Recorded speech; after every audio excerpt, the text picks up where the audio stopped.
Alright guys, so I'm going to try to make this as short as possible, but this is an extremely long lesson. Alright, so we're going to start on page 89 and then move out throughout the book like we always do. So the first thing I want you to read is basically just going to be ecological niches and adaptations. So I just want you to know the difference basically between a generalist species and a specialist species.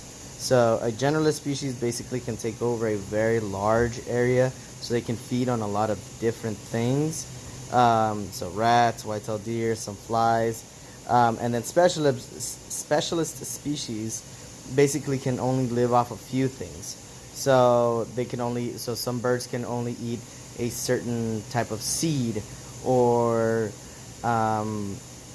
we have like the panda that can only eat bamboo. So those would be specialist species. So if anything happens to their habitat, basically they die off. The other ones would be fundamental niche and realized niche. So again, a fundamental niche is basically full potential range of physical, chemical, and biological conditions. So it's very broad.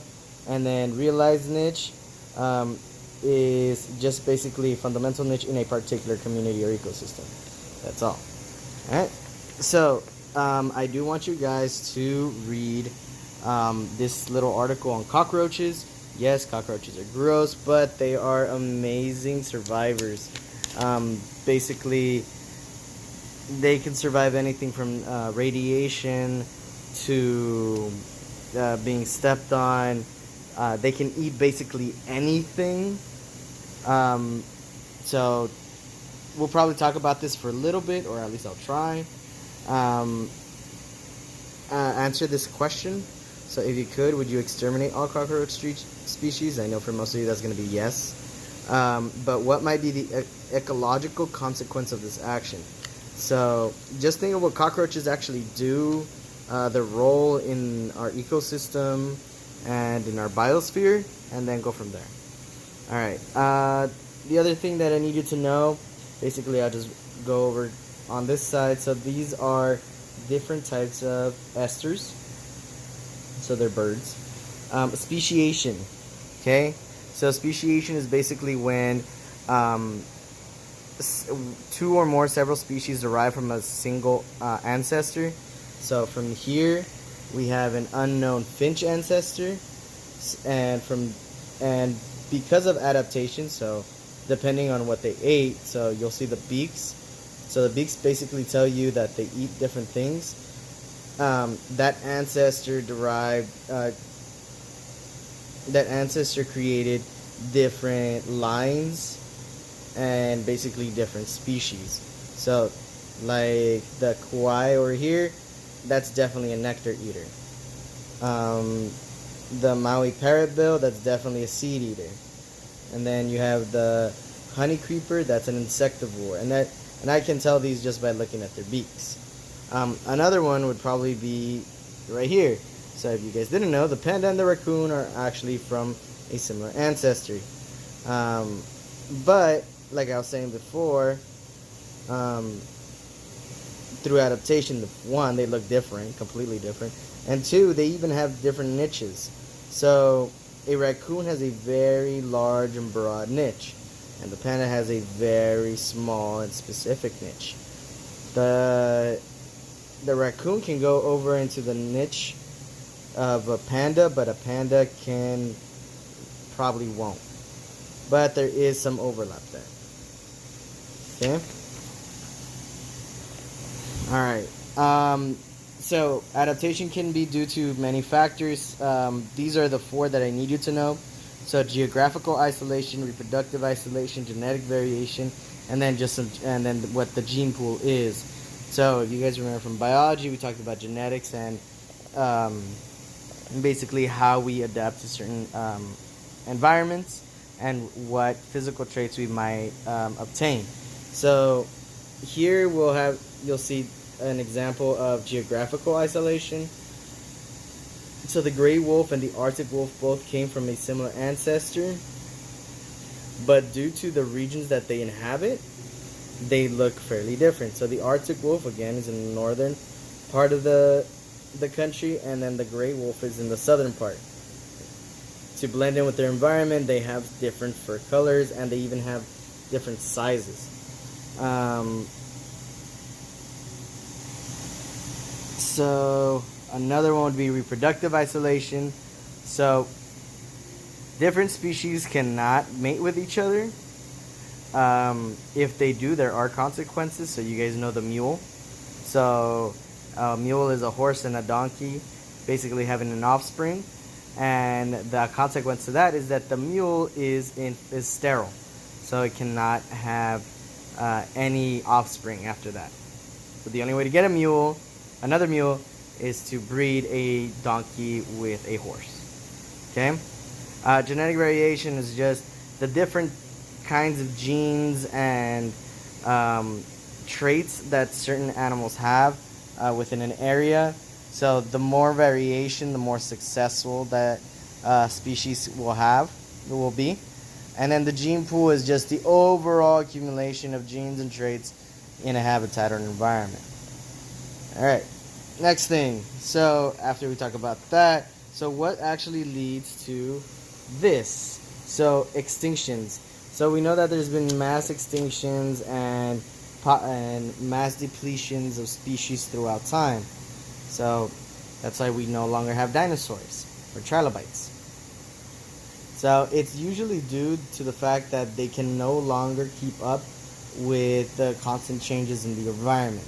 So here you'll see in the Cambrian period, there's a mass extinction. So the Ordovician, so 50% of the animal families basically died. And then the Denovian, another extinction.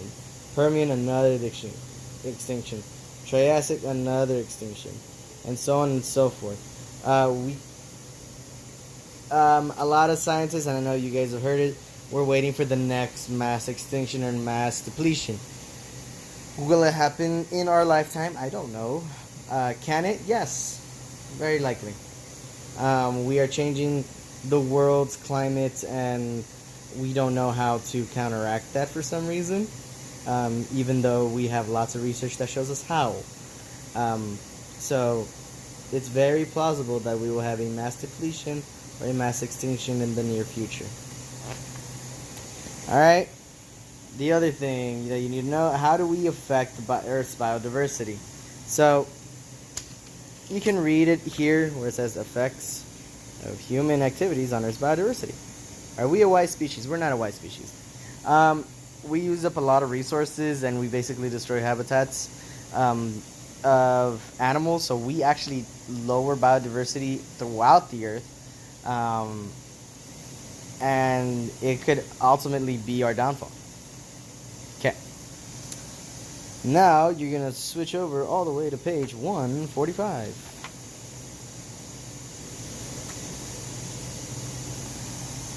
That's fine.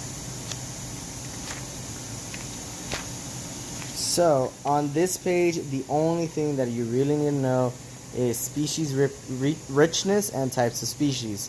So, that's going to be over here. So, just know that there are native species, invasive species, non-native species, and alien species. What does this mean? There are certain things that belong and other things that do not. You need to know the difference between all four. Will talk a lot about invasive species, especially in California and the United States. A lot about native species in California and the United States. And a lot about non-native species in the United States. Okay? Native species, we have our coastal scrub oak. That is a native species to California. Non-native species, we have the eucalyptus. That is non-native to the United States or to California. An invasive species would be the starlings. So you'll see like a gang of like blackbirds. They're very small all over our lovely city. And then we have our alien species that, they just kind of came in by accident. Alright. And then we're going to move over to 212.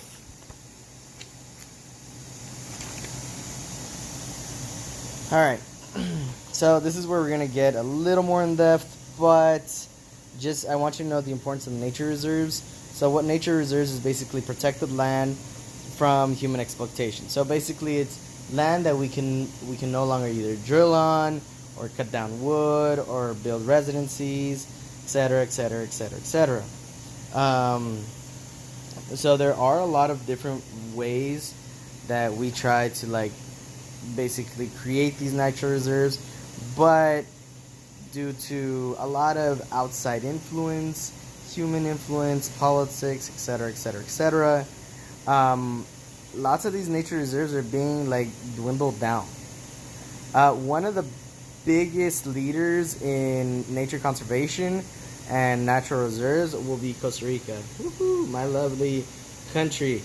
The entire country is probably just one giant nature reserve. This is actually not an updated map. Again, this is from 2007, and I can tell you that because this is the peninsula of Nicoya, and then this is Guanacaste right here. This entire area right here, that is now Monteverde, and this is an entire nature reserve. So they've actually expanded their nature reserve in this area. I know that because I just went like 5 years ago. Alright. So, one of the things that I want you to figure out is, why is protecting global diversity important? So, basically, I want you to answer the question of, why should we keep so many species on the earth? Why should we protect them? This is a question that I want you to answer. A lot of stuff you'll be able to read here and then in the biodiversity hotspot. I want you to know what a biodiversity hotspot is. So again, Costa Rica is one of those. What do we do in our community in order to conserve certain things? I want you to look up nature corridors and green bridges. So those are something that are coming up a lot lately.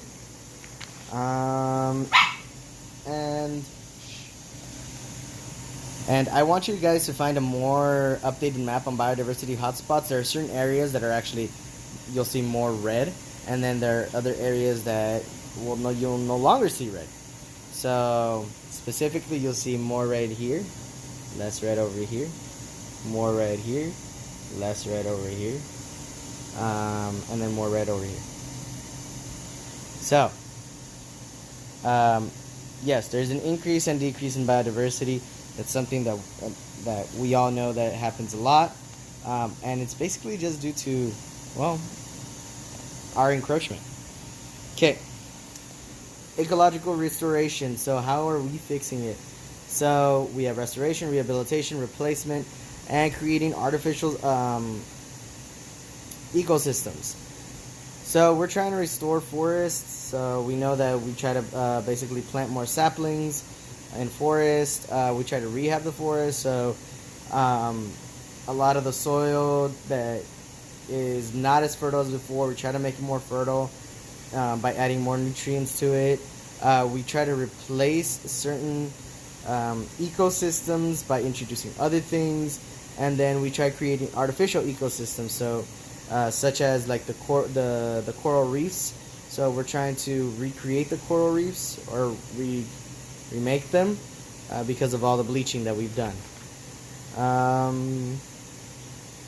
The last thing I really want you to know is the different ecological services. So here's a few of them that you can do. So you can adopt a forest. Yes, you can adopt a forest. That's actually kind of cool. Plant trees. So this is just kind of stuff that you can do on your own.